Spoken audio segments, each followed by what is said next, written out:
Hello, this is Matt on the Moon Lambeau channel. As far as I'm concerned, Brian Brooks is a rock star in the world of crypto. Previously with Coinbase, also used to run the Office of the Comptroller of the Currency.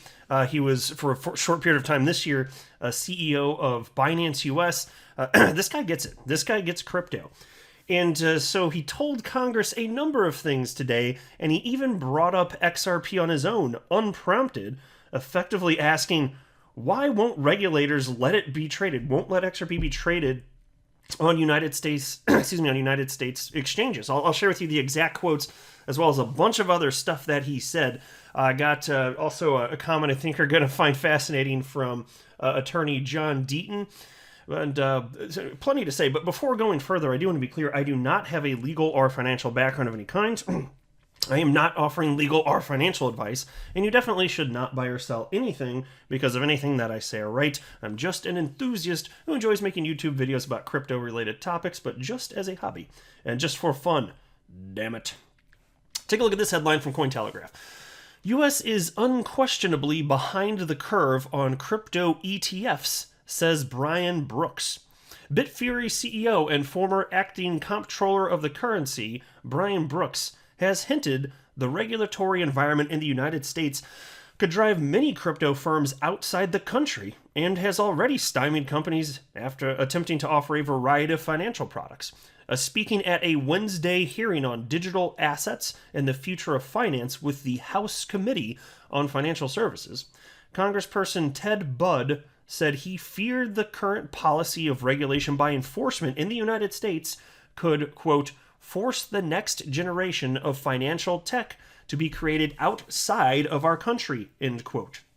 Speaking on behalf of Bitfury, Brooks said the following, and check out this quote. And just, by the way, as I'm going through this, I want to point out something that I have said a number of times over most of the past year. The degree to which innovation is being stifled is obvious. Anything pertaining to the way that the SEC has taken a draconian approach to crypto, and obviously specifically XRP, it's crystal clear to anybody with an unbiased mind, if you just learn the facts, any human, and I'm talking almost 100%, I'm talking 99.99999% of humans that hear the facts, and this has been what I've actually observed over the last year, it's very clear to them that the SEC has crossed the line, that they are harming investors, that XRP investors are in the right, and so is Ripple.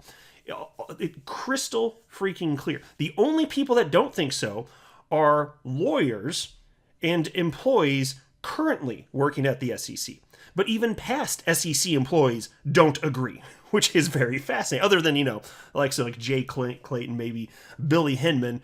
But outside of that, most of the former SEC employees, as I've been highlighting for most of the last year, they don't agree with this type of approach. And so the approach just in general that various government agencies are taking, not good. Take a look at this quote, though, from Brian Brooks. There are some products that are legal in other countries and are just not legal here, said Brooks. One of the things that makes crypto risky is that consumers may not understand the difference between one token and another token, so they may want to diversify. We don't allow that in the United States. We do allow it in Canada. We allow it in Germany, Singapore, Portugal, and a number of other places, he added. If you're a developer of exchange-traded funds, there's no fuzzy line. It's super clear. You cannot do that here, so you have to go abroad. And that's the end quote. Brooks placed the lack of exchange-traded funds, or ETFs, in the United States on the Securities and Exchange Commission. Though the regulator has recently approved ETFs with exposure to Bitcoin futures from investment managers ProShares and Valkyrie, it has yet to give the green light for Bitcoin or other crypto ETFs. In contrast, many U.S. companies with operations in Canada have successfully applied with local regulators for ETFs with direct exposure to crypto. So think about it, why hasn't the SEC approved that? Well, I guess one answer, which I think is perfectly reasonable, is that they want to be able to sue everything, and if they've approved an ETF for anything, it kind of takes that off the table, presumably, right? Because that might as well be a green light stating, yes, not a security. So not terribly surprising, but in other corners of the world, not seeing this problem. which again goes back to how the SEC is not interested in protecting investors. They're taking draconian approaches because it can further, in the case of Gary Gensler specifically, I would speculate, and many have, that he's looking at furthering his political career, frankly. And so just being heavy-handed on all of this, hey, whatever suits him, that's what he's going for. And the piece continues. However, the former OCC had suggested the lack of approval of crypto investment products was more of a result of the United States' fragmented approach to regulation, given the number of bodies overseeing banks, finance, and now digital assets. Brooks proposed a solution in which traditional financial institutions would be treated in much the same way as crypto. And here's a quote. When I hear people talk about the idea that we need one regulator for crypto, I would say we should first have one regulator for banks, but we have 3 of them. The last thing we need to do is add another regulator to a system that's already got dozens of regulators. Golf clap for Mr. Brooks, everybody. I have shared this opinion on my channel many times because I've observed a lot of people in the crypto space saying, oh, we just need more government. Think about it. So it's so crazy to me. Government is causing all of the problems. Let's add more government to fix the problems that government created. Because that makes sense. It's like, because reasons. No, we don't need more government. We absolutely do not need more government. We need government that works. And there's so much of it right now. 3 regulators over banks. How about that? And so let's just add more to it. And what gives you confidence that just because there's a new regulator, even if you got your way and you had more government bureaucracy, what makes you so confident that that portion of new government is going to be better than the rest of government that you don't like? Like, does this make any freaking sense? I don't think so at all. That's why I keep saying, go to Congress, lobby, fix the problem that way. That's probably the best bet for the space overall. Check out this quote, though, from Brooks. If I'm a crypto lending platform, I should probably be regulated by the FDIC. If I'm a crypto trading platform, I should probably be regulated by the CFTC and SEC, but somehow we treat crypto, because it's new, as different than everything else. I'm going to argue that crypto is just a step function improvement in the system. Yes, exactly. Quit treating it like it's some sort of bastard child. Like it's absolutely fantastic. It offers all sorts of opportunities to improve the existing financial system, and regulators just crapping all over it. And not all of them. There's all sorts of good people out there. Here's what he said, though, about XRP. Check this out. And this comes from John Deaton's organization, Crypto Law. Tweeted this out just several hours ago, referencing the hearing here. The hearing. Brian Brooks asks why there is an assumption that all incumbent systems are risk-free and anything new is inherently risky. Let me just pause right there and ask. Think about that. How many today are still talking about how Bitcoin can be used for bad and nefarious things, right?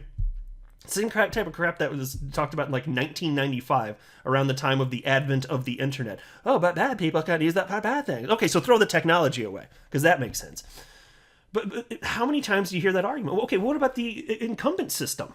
Risk-free? Nothing bad happens there either? Nothing bad happens with the United States dollar? So what? Does anybody actually think that? Just some people are bad with their critical thinking skills. Not particularly good at being analytical. Just fearful. Taking action. And then in a second tweet, Crypto Law wrote the following. Brian Brooks implicitly criticizes the SEC. And here's the direct quote from Brian Brooks. If I decide that XRP is a security, why won't we let it list on U.S. exchange? The problem is we treat crypto assets differently than all other assets, end quote. And so he's not saying XRP is a security. He's just saying if it were determined that it is, it just can't ever be traded on cryptocurrency exchanges. Because look, anything that's traded in the stock market, it needs to be a publicly traded company. So what has to happen then? So there would be a requirement if XRP were actually a security of Ripple, then Ripple has to go public, and then it's just a security in the United States because in the rest of the world it's a decentralized cryptocurrency. What the hell kind of mess is this anyway? It doesn't make any damn sense. And so Brian Brooks is hitting the nail on the head. Absolutely. Take a look at what John Deaton said. Everyone knows I'm a big fan of Brian Brooks and believe he deserves a lot of credit from his time at the OCC, but he failed to include one thing during his testimony. After the company goes in and visits the SEC, they don't get guidance, but they do get something. A subpoena. Now, ain't that the truth? In fact, do you remember this from back in September? This is a couple tweets from September 25th from Ripple CEO Brad Garlinghouse after he was on Fox Business Network with Charles Gasparino and Liz Klayman. He wrote, "Thanks, Liz Klayman and Charles Gasparino, for having me on the show. As I said, American innovation is on the line because of the SEC's refusal to provide a clear framework for crypto. And check this out. I love this. Instead of working with the industry, the SEC is using their meetings with companies as lead generation for their enforcement actions. Once the dust settles, it'll be clear that Ripple's on the right side of the law and the right side of history." Oh, absolutely. It's definitely lead generation. And take a look at this. Not all other regulators are taking the approach. So the SEC, they're the most draconian, the most ridiculous. They're overstepping the most. Compared to any other United States government agency, it's not even close how bad the SEC is. Take a look at this headline from AMB Crypto, and I just want to highlight a portion of this article. It's titled, "CFTC Commissioner Discourages Enforcement Actions Without Regulations." And what's the woman's name? Dawn Stump. There's a Commissioner, Dawn Stump, who's cited in here, and I think this is the quote I wanted to share. Forgive me if I'm off, but I think this is the part I wanted to share. This is what I was reading before I recorded. What's more, while noting that this was not an uncommon ordeal for the regulators to bring action against a company without giving guidance about the necessary rules, Stump stated the following. "What I discourage here at the CFTC is bringing enforcement actions without giving crypto firms the tools they need to be compliant." Well, how about that? And here you have the SEC pretending like there's total clarity. How could you not know? So how is it that everybody in the space is screaming consistently, we don't know what the hell is legal and illegal because you haven't given guidance? How is it that the SEC can insist that they have and every participant in the space disagrees? And it is every participant. I mean, maybe you could find an outlier, but okay, good luck even finding that. Good luck finding an outlier. That's how like one-sided this all is. Of course, everyone operating the space is on the same page in recognizing that there just isn't sufficient clarity. But you don't see the same thing from the CFTC. Not that everything's figured out, but that heavy-handed draconian approach, you're not seeing that from the CFTC. Night and day, my friends. So that's where we're at right now. I'm not a financial advisor. You should not buy or sell anything because of anything that I say or write. That would be a very, very, very bad idea. Until next time, to the moon, Lambo.